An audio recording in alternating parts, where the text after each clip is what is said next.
The workshop still smelled like her. That was the first thing I noticed when I pulled open the heavy wooden door that Saturday morning. Motor oil, dried lavender, and something I could never quite name but had always associated with my wife. Diane had a habit of wandering in here while I worked on the old Ford, sitting on the metal stool in the corner with her coffee, talking to me while I pretended to be too focused on the engine to listen. I was never too focused. I heard every word she said.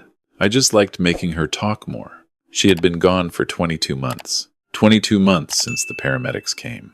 22 months since the hospital called it a cardiac event, which is what doctors say when they want to make something enormous sound manageable. 22 months since I stood in that hallway with a paper cup of coffee going cold in my hand and understood, in some part of myself I hadn't known existed before that moment, that the person who made my life make sense was not coming back. I was 66 years old. I had spent 41 of those years married to Diane. I did not know how to be a person without her in the next room, but I was learning. Slowly, the way you learn anything that costs you something real. That morning I was in the workshop to find her garden journal.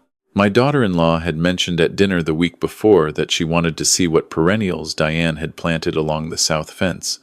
Said she was thinking of doing something similar in the backyard of the house. I thought the journal might be on the shelf beside the workbench, where Diane sometimes left things she didn't want me to move. She knew I never touched that shelf. It was an unspoken agreement between us, the way long marriages accumulate unspoken agreements like sediment. The journal wasn't there, but something else was. Tucked between a cracked ceramic pot and an old coffee can full of rusted screws was a small craft paper envelope. My name was written on it in Diane's handwriting. Not a label, not a note, just my name, in the deliberate, careful letters she used when something mattered to her. She printed when she was being serious and wrote in cursive when she was being warm. This was printing. I stood there for a long moment with the envelope in my hand. My heart was doing something irregular. I sat down on the metal stool, her stool, and I opened it. Inside was a USB drive and a single index card. On the index card, she had written, "Watch this alone. Don't tell Daniel until you've thought about everything carefully. I love you. I'm sorry I didn't say this to your face. Doke, Daniel is my son. He is 38 years old. He works in finance in the city, drives a car that costs more than my first house, and calls me every Sunday at 7 in the evening like clockwork. He has a wife named Melissa who speaks in a careful, measured way that I have always found slightly exhausting. And they have 2 kids I love without complication or reservation." I looked at the index card for a long time. Then I went inside, made a fresh pot of coffee, sat down at the kitchen table, and plugged the USB drive into my laptop. There was one file on it, a video. I clicked it open. Diane appeared on the screen. She was sitting at the desk in the spare bedroom, the one we called the blue room because of the curtains she'd picked out in 1997. She looked tired but composed. I could tell by the angle and the light that she had filmed this herself, probably with the small camera she kept for birdwatching. She was wearing the gray cardigan she liked in the evenings. Her hair was down. She looked at the camera for a moment before she spoke, the way she always paused before saying something important, as if she wanted to make sure the words were right before she let them out. "Hi, sweetheart," she said. I pressed pause. I sat with my hands flat on the table and breathed for a moment. Then I pressed play. "If you're watching this, I wasn't able to tell you what I needed to tell you while I was still around to say it. I want you to know that I thought about telling you 100 times. I convinced myself each time that I was wrong, or that I was being paranoid, or that things would get better. I know you, and I know you're going to be angry at me for not coming to you sooner. But I was protecting something I didn't know how to talk about yet. I'm going to try now." She folded her hands in her lap the way she did in church. "About 8 months ago, Daniel came to me. He said he was worried about you. He said you'd been forgetting things, losing track of conversations, repeating yourself. He used the word decline. He said it gently, carefully, the way you say a word when you've practiced saying it. He told me he'd been talking to a lawyer about setting up a financial power of attorney, just as a precaution, just in case things got worse. He wanted me to talk to you about signing it." I stopped the video again. I stared at the kitchen window. Outside, A cardinal was working at the feeder I kept full for Diane's sake, because she had loved watching them. I watched it for a moment, then I pressed play again. I thought about what he said for 2 weeks. And then I started paying attention. Not to you, to him. I watched how he talked about you when you weren't in the room. I noticed how he framed things. Dad's doing well, considering. Considering what? You were 65 years old, and you ran 4 miles, 3 times a week, and you could name every single bird at that feeder by sight. There was nothing to consider. She leaned slightly forward. So I asked him some questions, quietly, over a few conversations. I asked about the lawyer he'd mentioned. He named a firm I didn't recognize. I asked what exactly the power of attorney would cover. He said finances, just to make sure things were organized. I asked if you knew he was having these conversations. He said not yet. He wanted to get everything in place first. That was when something in me went cold. My coffee had gone cold too. I didn't touch it. A power of attorney isn't a bad thing. We have them. You know that. But this was different. He was building something without your knowledge, using concern as the framing, using the idea that you were slipping as the justification. And the more I listened, the more I realized that what he was describing wasn't protection. It was positioning. She paused and looked down at her hands. I found some things, sweetheart. I want you to look in the blue room, bottom drawer of the desk, under the extra printer paper. There's a folder. Inside is a printed copy of an email chain I found on the shared family account, the one Daniel set up for us years ago that he thought I never checked. I checked it. There are also some notes I wrote down from conversations I had with his college friend Marcus, who reached out to me out of nowhere last spring and seemed to want to tell me something without quite saying it. I wrote down everything he said, word for word, right after we hung up. It's all in the folder. She straightened up. I don't want you to do anything rash. That's not you, and it's not what I want. I want you to look at everything carefully.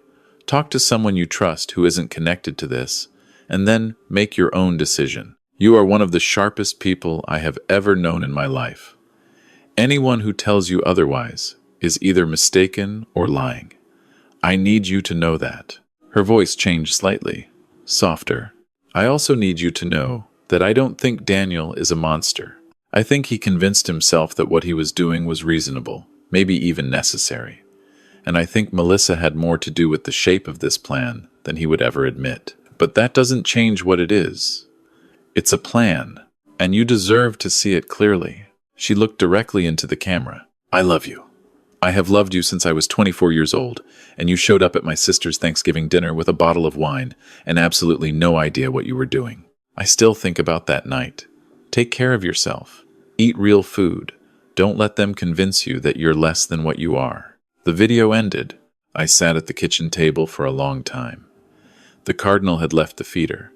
The kitchen was very quiet. After a while, I got up, poured my cold coffee down the sink, made a fresh cup, and walked upstairs to the blue room. The folder was exactly where she said it would be. I sat in the chair at her desk, my chair now, though it had always felt like hers, and I read everything slowly. The email chain was 12 messages long. It was between Daniel and a man named Greg Harlow at a firm called Meridian Estate Partners. The first few emails were administrative, the language careful and hedged. By the 5th email, the language had changed. Greg Harlow was describing the mechanics of a conservatorship, not a simple power of attorney, a conservatorship, the legal process by which a court appoints someone to manage the personal and financial affairs of a person deemed unable to do so themselves. My son had been researching how to have me declared legally incompetent. I read that email 3 times. I kept expecting the words to rearrange themselves into something less than what they were.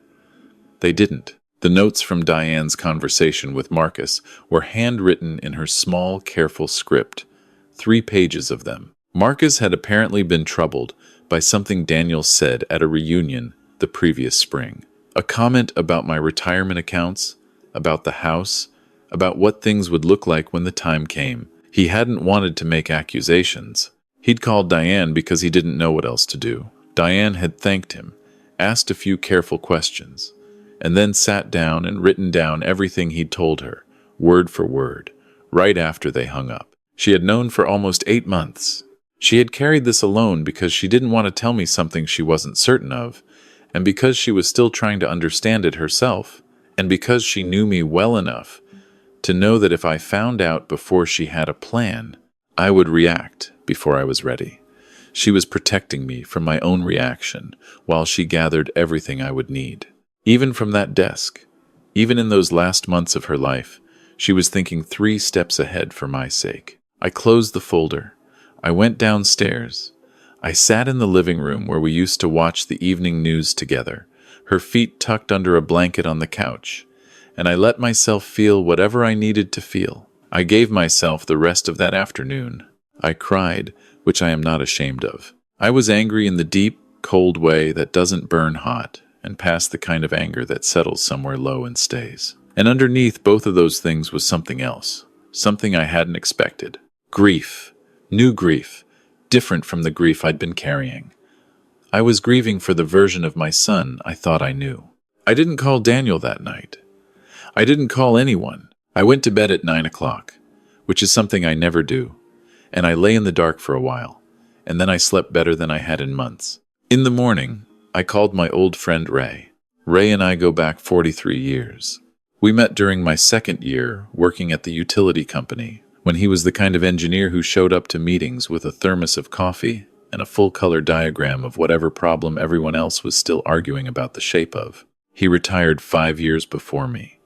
He lives 20 minutes away on a property with a pond he stock fishes every spring. He is the most methodical person I have ever known, which is exactly why I called him. I told him everything. He listened without interrupting, which is one of the rarest skills a person can have. When I finished, he was quiet for a moment. "You need an attorney," he said. "Not a general practice guy. Estate and elder law specifically.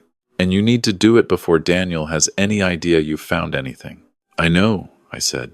"Don't tip your hand. Don't change your behavior with him. You still talk to him Sundays?" "Every Sunday." "Then you call him Sunday like nothing happened." I did. It was one of the stranger experiences of my life, sitting in my kitchen with the folder upstairs in my desk and talking to my son about the weather and whether the home team had a chance this season and whether the kids needed anything from me. He sounded normal. He sounded like my son. I found myself looking for something in his voice, some register of calculation or performance, and I couldn't find it. Either he was completely natural or he was better at this than I wanted to believe. Probably somewhere in between. People rarely know they're performing when they've performed long enough. Monday morning, I called an attorney. She was a woman in her mid-50s who had been recommended by Ray's neighbor, who had used her for a complicated estate situation 2 years before. I drove to her office downtown, sat across from her desk, and told her everything in the same order I had told Ray. She also listened without interrupting. When I finished, she asked me a series of very specific questions in a very calm voice, and then she looked at me with an expression that was matter-of-fact rather than sympathetic. "The email chain alone is significant," she said. "A conservatorship proceeding would require a formal petition and a court evaluation. But the fact that they were planning this without your knowledge, while actively representing to other family members that you were experiencing cognitive decline, that's material. That's potentially actionable." "I'm not interested in litigation," I said. "Not primarily." "Then tell me what you are interested in." I told her. She nodded slowly. "That we can do. And we can do it in a way that leaves you very little exposed going forward." We met twice more in the next 3 weeks. She reviewed everything in the folder. She contacted Marcus directly, with my permission, and he provided a written account of his conversation with Daniel at the reunion. She ran a search on Meridian Estate Partners and found something that didn't appear in any of the emails. Greg Harlow had a prior relationship with Melissa's family going back 15 years. The connection to my daughter-in-law was older and more deliberate than it appeared.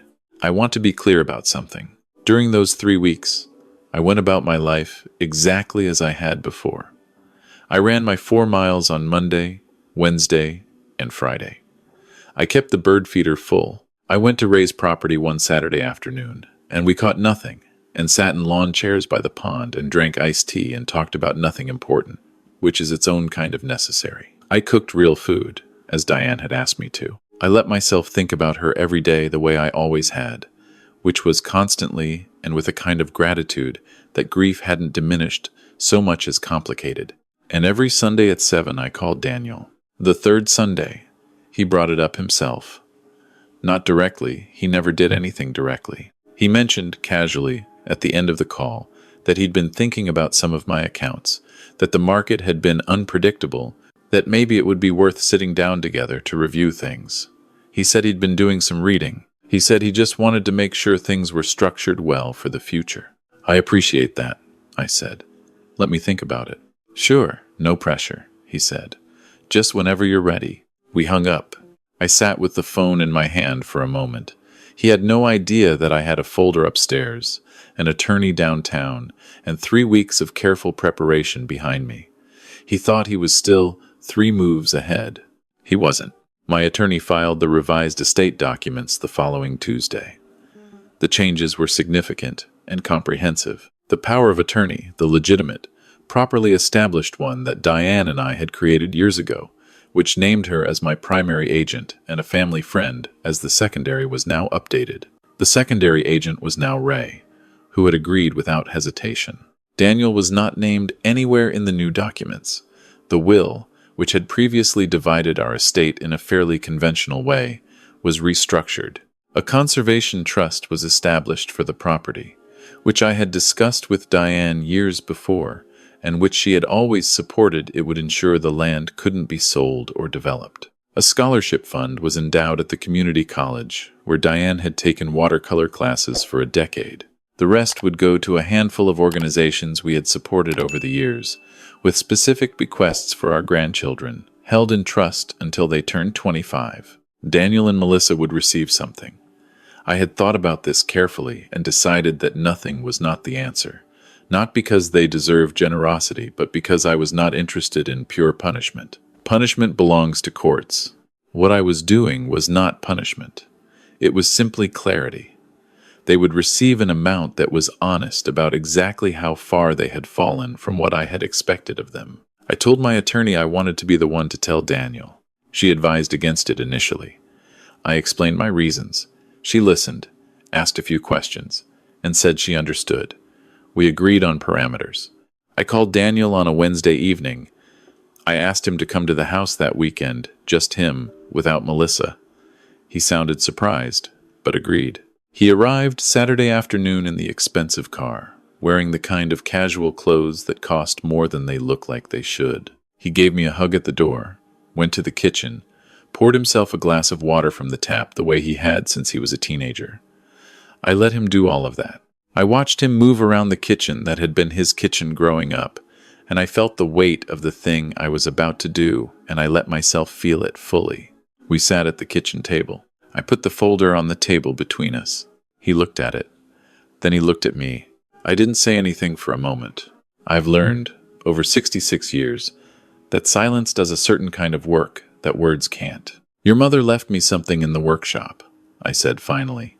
She left it there because she knew I'd find it when I got around to reorganizing her shelf, which she knew would take me about 2 years. She knew exactly how long she was planning ahead. He was very still. I've read everything, I said.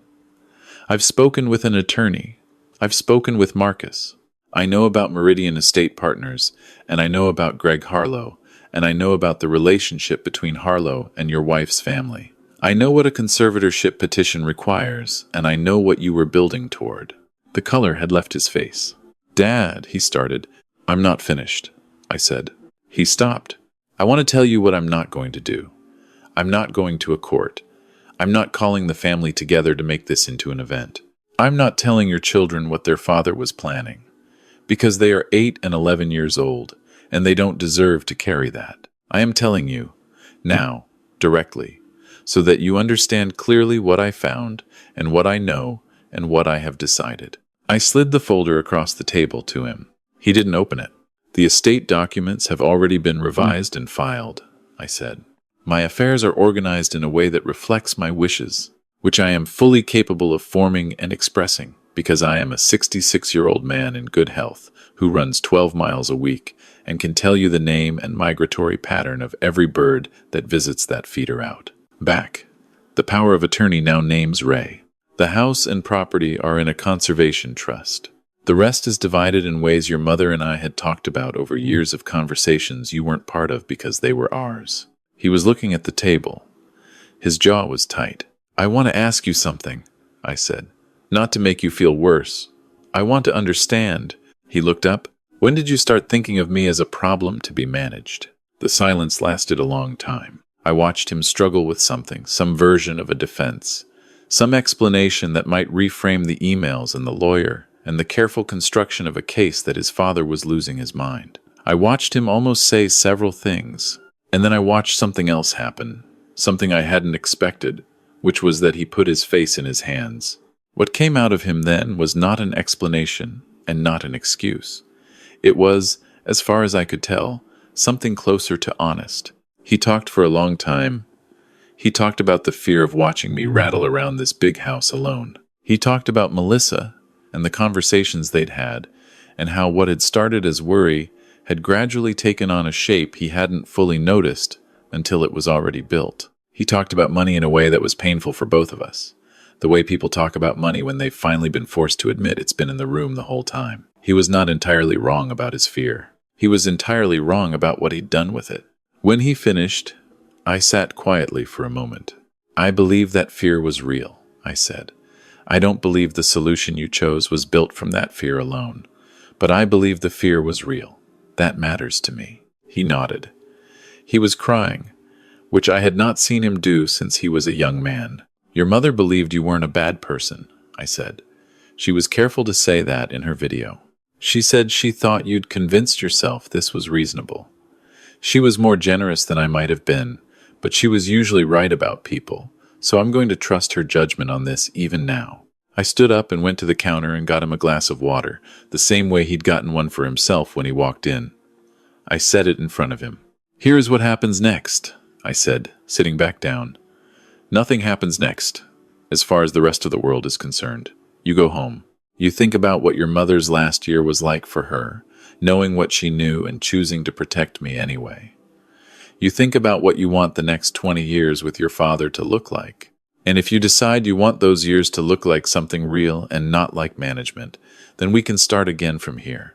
But it will be from here, not from where we were before, because that version of things wasn't what I thought it was. He left 2 hours later. He hugged me at the door again, longer than he had when he arrived. I stood on the porch and watched the expensive car go down the drive and turn onto the road and disappear. Then I went inside and sat in the living room for a while. I thought about Diane in the blue room, alone with whatever she knew, filming a video for a husband she wasn't going to be able to warn in person. I thought about the particular kind of love that plans ahead for the person it's leaving behind. I thought about how she had called me sharp, deliberate. In front of a camera she was operating herself, in a room by herself, with no one to hear her, which meant she meant it. I thought about what it means to be 66.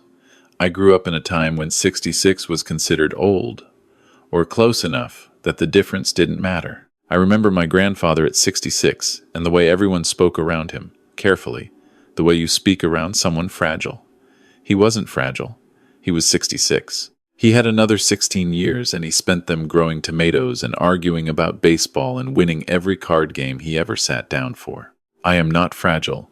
I am not diminished. I have been a husband and a father and an engineer and a neighbor and a person for 66 years, and if there is a single document in existence that accurately describes what I have lost to time, I have not seen it. The body changes.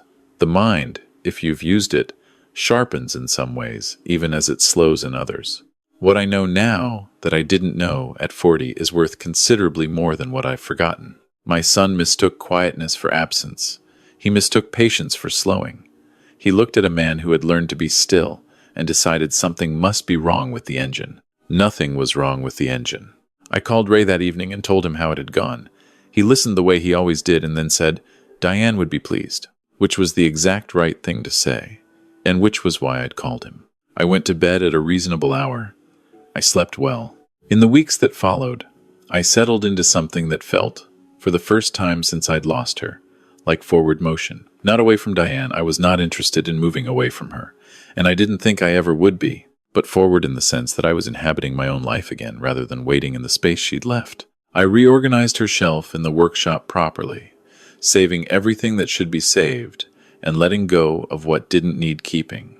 I found her garden journal behind a row of old seed catalogs, and I set it on the kitchen counter where I could look at it. I started a new notebook of my own. I've never been much of a writer, but I began keeping notes about the property, the trees, the fence line, the perennials along the south face, what came up this year, and what needed dividing. I figured the Conservation Trust would benefit from documentation, and it gave me a reason to walk the land every morning in a purposeful way, which turned out to be good for me in ways I hadn't anticipated.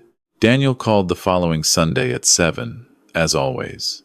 The call was shorter than usual and more careful, the kind of careful that isn't calculation but genuine attention. He asked about the garden. He told me something funny his younger son had said at dinner that week. Before he hung up, he said, "I've been thinking a lot, Dad." I said I knew. We left it there for now. Some things need to be grown into slowly. I have time. He has time. What we do with it will tell us something. Melissa has not called. I don't expect her to for a while, if ever. I have no particular feeling about that. Whatever she chose, and whatever she does next will tell its own story. Marcus called me about a month later, just to check in. I thanked him for what he'd told Diane. He said he wished he'd said something sooner, and I told him that he'd said it at the right time, which was true. Diane had needed those 8 months to build what she built. Everything landed when it was supposed to. There's something I think about sometimes. Late in the evenings when the house is quiet and I'm sitting where I can see the feeder in the last of the light. Diane spent the final chapter of her life carrying something difficult on my behalf. She carried it carefully and completely, the way she did everything that mattered to her. And she organized it all into a folder in a drawer under a stack of printer paper where only I would think to look. She made a video and drove a USB drive to the workshop and put it in a craft paper envelope and wrote my name on it in her careful printing, and then she let it go. She trusted the mail she was sending to reach me, even though she wouldn't be there to know if it did. It reached me. I don't know what I believe about what comes after.